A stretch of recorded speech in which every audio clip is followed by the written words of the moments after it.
दोस्तों नमस्कार।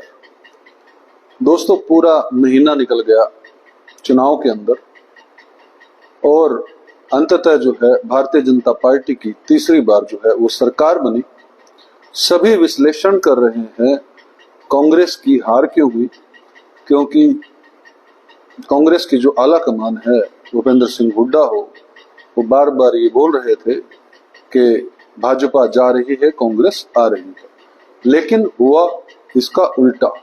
2014 के अंदर बड़ी मुश्किल से जो है वो भारतीय जनता पार्टी बहुमत के नजदीक पहुंची थी, मोदी लहर थी। 2019 के अंदर 40 सीटों पर भारतीय जनता पार्टी सिमटी और वहीं पर 2024 के अंदर भारतीय जनता पार्टी को 50 सीटें मिलती हैं। एक बड़ा आंकड़ा जो है वो भारतीय जनता पार्टी छूने में जो है वो कामयाब होती है। और विपक्ष की अगर बात करें कि कांग्रेस की लहर है, आंधी चल रही है, इसका विश्लेषण भी हम बाद में करेंगे, क्योंकि जिस तरह से ईवीएम के ऊपर जो है कांग्रेस सारी बातें डालती हुई नजर आ रही है, इसके बारे में चर्चा ना करके हम ये बात देखें कि भारतीय जनता पार्टी की आखिर तीसरी बार जीत क्यों हुई। अगर इतनी इनकम्बेंसी थी, इतनी जिस तरह से भारतीय जनता पार्टी के भी जो बहुत से नेता हैं जिनको मैं भी जानता हूं, वो भी ये इस जीत से आश्चर्यचकित हैं आज तक कि ये जीत हुई कैसे। लेकिन अगर हम ईवीएम वाली बात को हटा देते हैं साइड में, प्रशासन के दबाव वाली बात को भी हटा देते हैं साइड में, तो अगर हम मुख्य कारण पर चर्चा करें तो पहला जो है वो सबसे मुख्य कारण मुझे भारतीय जनता पार्टी की जीत का लगता है मजबूत संगठन का होना। भारतीय जनता पार्टी के पास देश में ही नहीं हरियाणा के अंदर भी जो है वो एक मजबूत संगठन बना हुआ है। भारतीय जनता पार्टी के जो कार्यकर्ता हैं वो पूरे डेडिकेटेड ढंग से जो है वो जनता के बीच जाकर भाजपा की नीतियों का प्रचार करते हैं और वही जो भाजपा से कमियां रह गई है उसका जो है वो काट करते हैं, मतलब उसको ऊपर नहीं आने देते। और भारतीय जनता पार्टी की जितनी उन्होंने काम किया है, चाहे वो जो भी काम किया हो पिछले 10 सालों के अंदर, उसका बार बार गुणगान करते हैं। भारतीय जनता पार्टी के जो कार्यकर्ता है वो किसी चौक पर, चौराहे पर, घर में कहीं पर भी बैठे होंगे तो वो भारतीय जनता पार्टी के द्वारा किए गए कामों का बखान करते हुए ही हमें नजर आएंगे। आप चौक चौराहों पर देख लीजिए, भारतीय जनता पार्टी का कार्यकर्ता चाहे वो किसी गांव में बैठा हो, चाहे वो शहर के अंदर हो, चाहे वो चौपाल में बैठा हो, चाहे वो शादी में बैठा हो, वो जहां पर भी होगा वो भारतीय जनता पार्टी का गुणगान करते हुए ही नजर आएगा। ये सबसे पहला जो है वो मजबूत कारण जो है वो मुझे लगता है कि भारतीय जनता पार्टी की जीत का ये मुख्य कारण है कि भारतीय जनता पार्टी का जो कार्यकर्ता है वो बहुत जबरदस्त कार्यकर्ता है, डेडिकेटेड कार्यकर्ता है। अभी हमारे एक भाई लिख रहे हैं कि ईवीएम सेटिंग और दबाव। मैं इस बात को मेरे भाई जब तक बिना एविडेंस के तो है कि हम नहीं मान सकते कि ईवीएम सेटिंग और दबाव दोनों चीजें हो सकती हैं, लेकिन मुख्य तौर पर अगर देखेंगे कांग्रेस हो, चाहे इनेलो हो, चाहे जेजेपी हो, चाहे आम आदमी पार्टी हो, सबसे मजबूत जो कार्यकर्ता है इस वक्त जो है वो भारतीय जनता पार्टी के पास है। दूसरा मुख्य कारण भारतीय जनता पार्टी के जो इलेक्शन को फाइट करने की, लड़ने की जो नीति होती है, वो नीति जो है वो एक युद्ध स्तर की नीति होती है। जैसे एक सेना युद्ध के अंदर उतरती है, उसी तरह से भारतीय जनता पार्टी जो है वो मैदान के अंदर युद्ध लड़ने के लिए उतरती है, वो चाहे इलेक्शन का युद्ध हो। तो भारतीय जनता पार्टी की ये एक बहुत बड़ी खूबी है। मैंने जब भी उनको देखा है वो ऐसा नहीं कहते कि हम जीते पड़े हैं, जैसे कि कांग्रेस ने लोकसभा चुनाव के रिजल्ट क्या आ गए 5 हक में, तो कांग्रेस के नेता जो हैं बड़गड़ाने लगे कि हमारी तो सरकार आई हुई है। वहीं पर अगर हम भारतीय जनता पार्टी जो कि पक्ष में थी, जो सरकार में थी, उनके नेता भी बोल रहे थे। लेकिन अगर आप दोनों के बीच का अंतर देखेंगे तो एरोगेंस जो है कांग्रेस पार्टी के लोगों के अंदर जो है एरोगेंस साफ तौर पर नजर आ रही थी। और दूसरा तरफ अगर भारतीय जनता पार्टी देखें तो उनके नेता जो है बड़े शील स्वभाव से जो है वो ये बात कहते हुए नजर आ रहे थे कि हम तीसरी बार मजबूती से सरकार बना रहे हैं। तो भारतीय जनता पार्टी का युद्ध स्तर पर चुनाव लड़ना भी जो है एक मुख्य कारण जो है मुझे लगता है दोस्तों। तीसरा मुख्य कारण जो जिससे मैं भी चंभे में हूं, क्योंकि जो मेरी भी कैलकुलेशन थी वो लगभग कांग्रेस को मैं सुबह तक नहीं लगभग 9 बजे तक भी कांग्रेस को 55 से 70 सीटें मेरी भी कैलकुलेशन में थी। जिस तरह से एग्जिट पोल के अंदर थी उसी तरह से मैं भी ये बात कह रहा था। और मैं इस गलती को सुधारना चाहता हूं कि मुझसे कहीं ना कहीं कैलकुलेशन में गलती हुई। अगर ईवीएम और दबाव नहीं चला है तो, ईवीएम में सेटिंग नहीं हुई है तो, और प्रशासन ने दबाव में काम नहीं किया है तो मैं भी 55 से 70 सीटें मान रहा था। तो जो मुख्य तीसरा कारण रहा, जो वो सबसे जबरदस्त रोल जिसने प्ले किया, मैं एक बात और ऐड करना चाहता हूं। इलेक्शन कमीशन की वेबसाइट पर अगर हम देखेंगे तो बीजेपी को 39.94% वोट मिले और वहीं पर कांग्रेस को 39.04% वोट मिले। मात्र 0.94%, लेस देन 1% के वोट डिफरेंस से 13 सीटें भारतीय जनता पार्टी की जो है बड़ी है। वोट शेयर लगभग बराबर है। 1% का वोट शेयर कुछ नहीं होता। 1% के वोट शेयर से 2-4 सीटों का भी फर्क पड़ना बड़ा असंभव सा होता है। लेकिन वोट शेयर जो है की बात अलग है। लेकिन मैं जो बात कहना चाह रहा हूं, जो साइलेंट वोटर था, जो साइलेंट रह के वोटिंग करता है, जो किसी भी पार्टिसिपेशन में नहीं आता, अगर आप उनसे पूछेंगे कि आप वोट किसको दोगे तो वो बताएगा नहीं, या फिर बोल देगा हंसते हुए कि जिसको आप कहेंगे जी उसको दे देंगे। जिस तरह से प्रमुखता से कोई कहता है कि कैमरे पे आके बोल रहा होता है, लोगों के सामने बोल रहा होता है, वो बोल रहा होता है कि मैं तो भारतीय जनता पार्टी को ही वोट दूंगा, और एक बोल रहा होता है मैं कांग्रेस को वोट दूंगा, मैं इनेलो को वोट दूंगा, एनीवे किसी भी पार्टी को मैं वोट दूंगा। ऐसा कहते हुए आपको बहुत तरह पे नजर आएंगे।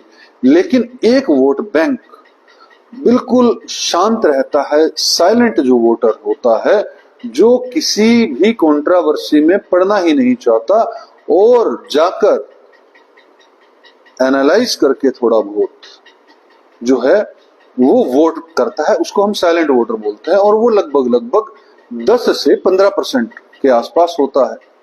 20% भी हो सकता है साइलेंट वोटर।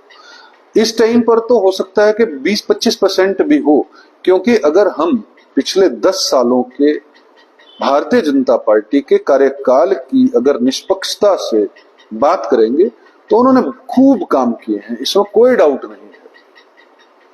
जहां पर भी देखोगे आप वहां पर उन्होंने सीवरेज डाले, जहां पर सीवरेज नहीं थे, जहां पर गलियां नहीं थी वहां गलियां बना डाली। लेकिन हरियाणा की राजनीति बदलाव मांग रही थी।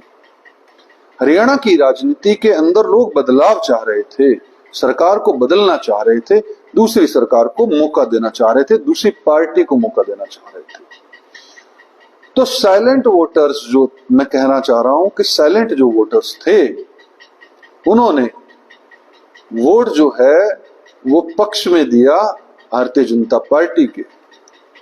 कहीं ना कहीं ऐसा भी कह लें कि क्योंकि हो सकता है कि मेरे चश्मे से मुझे विकास ना दिखता हो, क्योंकि मुझे हो सकता है भ्रष्टाचार जो है वो ज्यादा दिखता हो भारतीय जनता पार्टी के राज में, ऐसा हो सकता है।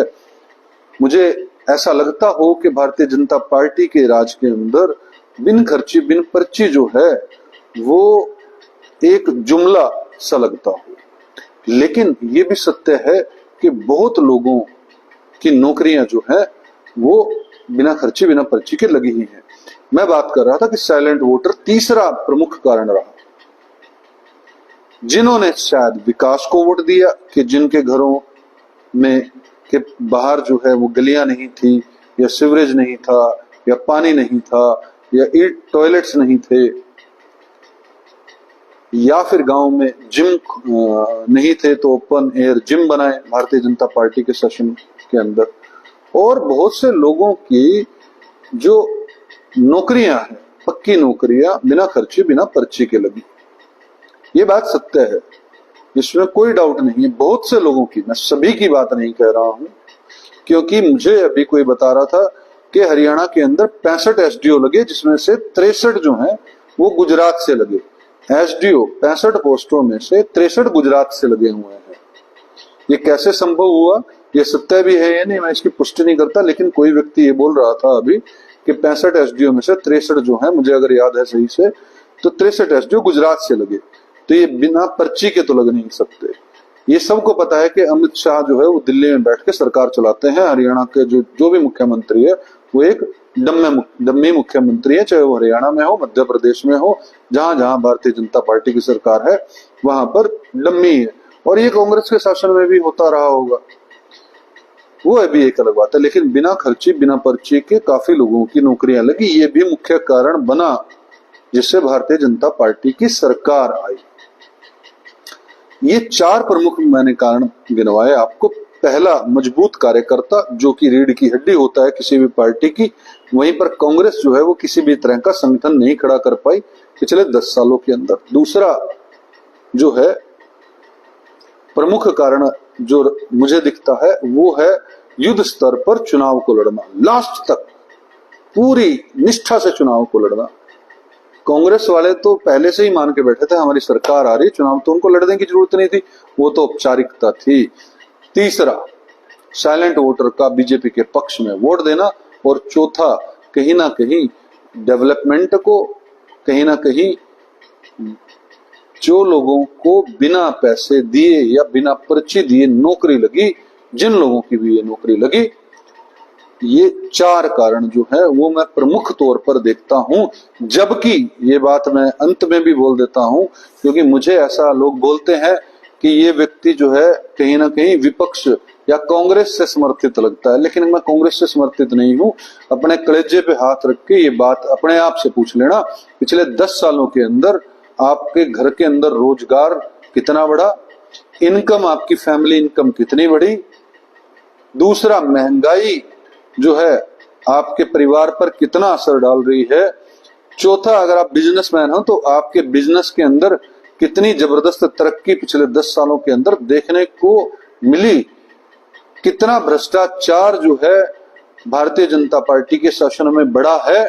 ये आम आदमी जो कि, क्योंकि भारतीय जनता पार्टी ने जो है वो जिस तरह से शासन किया है उसके अंदर भ्रष्टाचार कांग्रेस से कम नहीं है, कई गुना बढ़ा ही है। लेकिन उसके बावजूद भी 5वां जो मुख्य कारण जो है वो मुझे नजर आता है कि जाटाशाही जो है वो हरियाणा की जनता कभी चाहती नहीं। मुझे कांग्रेस का भजन लाल जी का समय भी याद है, जब 3 बार भजन लाल जी मुख्यमंत्री बने और सिर्फ एक कारण था, बिश्नोई कम्युनिटी पूरे हरियाणा में बड़े सिमटे हुए से डिस्ट्रिक्ट के अंदर रहती है, पूरे हरियाणा के अंदर परसेंटेज बहुत कम है। उसके बावजूद भी बिश्नोई समाज जो है उस प्रतिनिधित्व कर पाया, भजन लाल जी मुख्यमंत्री रह पाए 15 साल। सिर्फ और सिर्फ जाटों का राज हरियाणा की जनता चाहती ही नहीं है। कारण है उसका अकड़। किसी भी समाज को मुख्यता कह रहा हूं मैं, कोई जाट समाज, पूरे समाज की बात नहीं कर रहा। हुड्डा साहब के चेहरे पे साफ साफ अकड़ नजर आती है, साफ साफ वो पत्रकारों को भी जो है वो उंगली दिखाकर बात कर लेते हैं। वहीं पर अगर मैं बात करूं, नायब सिंह सैनी जो है वो हर जगह पर झुकते हुए नजर आते हैं। हुड्डा साहब कहीं पे नमस्ते तक भी अपने नेताओं की लेते हुए नजर नहीं आते। वहीं पर अगर नायब सैनी की बात की जाए तो वो गले मिलकर जो है वो लोगों से मिलते हुए नजर आते हैं। ये डिफरेंस भी जो है साफ तौर पर, अगर मनोहर लाल खट्टर के नेतृत्व में ये चुनाव लड़ती भाजपा तो 100% भाजपा अब की बार बाहर होती, लेकिन नेतृत्व परिवर्तन पहले से ही भांप लिया था भाजपा के शीर्ष नेतृत्व ने, और उन्होंने मनोहर लाल खट्टर को हटाकर नायब सिंह सैनी जैसे व्यक्ति को मुख्यमंत्री बनाया। ओबीसी वोट जो है वो लगभग 30% हरियाणा के अंदर है। ओबीसी वोट बैंक का भी जो है बहुत बड़ा सहारा जो है भारतीय जनता पार्टी को मिला। कुल मिला के लोगों को विनम्र नेता चाहिए, अकड़ नेता नहीं चाहिए, अकड़ू नेता नहीं चाहिए। तो ये भी जो है पांचवा फैक्टर रहा, जिसके अंदर जो है वो कहीं ना कहीं सभी कांग्रेस के लोग जहां पर भी प्रोग्राम हो रहे थे वो ये बोलते थे भूपेंद्र सिंह हुड्डा के नेतृत्व में ही सरकार बनेगी। भूपेंद्र सिंह हुड्डा ने तो ये बात कभी नहीं बोली, लेकिन अपने लोगों से बुलवाई जरूर, ऐसा कह सकते हैं। तो भूपेंद्र सिंह हुड्डा लगातार ये बात बोलवाते रहे कि भूपेंद्र सिंह हुड्डा के नेतृत्व में सरकार बनेगी, और यही जो है भारतीय जनता पार्टी के लिए जो संजीवनी का कारण बना। क्योंकि अगर 2 से 3% वोट प्रतिशत का फर्क पड़ जाता तो कांग्रेस की लगभग 50-55 सीटें आ ही रही थी, इसके अंदर कोई शक नहीं था। लेकिन ये जो पांचवा मास्टर स्ट्रोक जो था वो भूपेंद्र सिंह हुड्डा और जाटों का जो है वो हरियाणा कभी भी जाटों का प्रतिनिधित्व चाहता ही नहीं है, और उसका कारण है क्योंकि दबाया जाता है। जिस गांव के अंदर ज्यादा जाट बिरादरी होगी, आज समझ बढ़ गई है लोगों की, लेकिन फिर भी चाहे वो रोहतक, जींद, मेवाड़ी, हिसार, जहां जहां भी जाट सोनीपत हैं, वहां पर दूसरी जातियों की कोई औकात सच में ही नहीं है। उनकी वो इज्जत मान नहीं मिलता। इसीलिए हरियाणा, पूर्ण हरियाणा जो है, पूरा हरियाणा जो है वो कभी भी जब भी जान और नॉन जाट होगा तो नॉन जाट ही जीतेगा। ये भी प्रमुख कारण रहा। दोस्तों, मैंने कुछ 5 कारण आपको गिनवाए कि भारतीय जनता पार्टी की जीत क्यों हुई। अगर ईवीएम की गड़बड़ी, इस पर भी जो है एक एपिसोड बनाएंगे जरूर कि 99% बैटरी कैसे चार्ज हो सकती है। ये भी एक बड़ा मुद्दा है कि अगर कहीं पर 90% से अबव बैटरी है, सुबह 8 बजे से लेके शाम को 6 बजे तक अगर ईवीएम यूज हुई है मशीन, तो उसकी 90% बैटरी कैसे चार्ज निकल सकती है, इस पर बाद में चर्चा करेंगे, क्योंकि अब तो सरकार बन चुकी है। लेकिन ये 5 मुख्य मुद्दे रहे जिस पर जो है भारतीय जनता पार्टी जीती है हरियाणा का तीसरी बार, और हर बार जीतती रहेगी अगर विपक्ष जो है इसी ढंग से अपने संगठन को मजबूत नहीं करेगा, इसी युद्ध स्तर पर जो है वो जो है युद्ध स्तर पर जो है इलेक्शन नहीं लड़ेगा कोई भी पार्टी। तीसरा, जनता का सम्मान नहीं करेगा। शब्दों से कहने में और सच में सम्मान करने में बड़ा फर्क होता है। चौथा, ये जनता को नहीं रहेगा। अरे कांग्रेस वाले तो पहले से ही बोलने लग गए कि हम अपना घर भरेंगे। उनका क्या मतलब था, 50 वोट पर एक सरकारी नौकरी देंगे। ऐसे ऐसे मैसेज अगर जनता को देंगे तो वो दूसरी पार्टी की मदद ही कर रहे थे ये नेता। ये अंदर खाते कहीं ना कहीं जो है कांग्रेस पार्टी को या किसी भी पार्टी को नीचे ही गिरा रहे थे, अपनी पार्टी को नीचे गिरा रहे थे।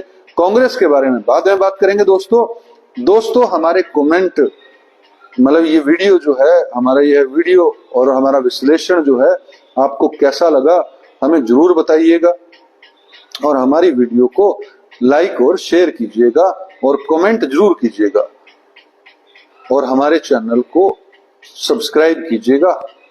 हमारे चैनल पर यह वीडियो देखने के लिए आपका बहुत बहुत धन्यवाद। जय हिंद, जय भारत।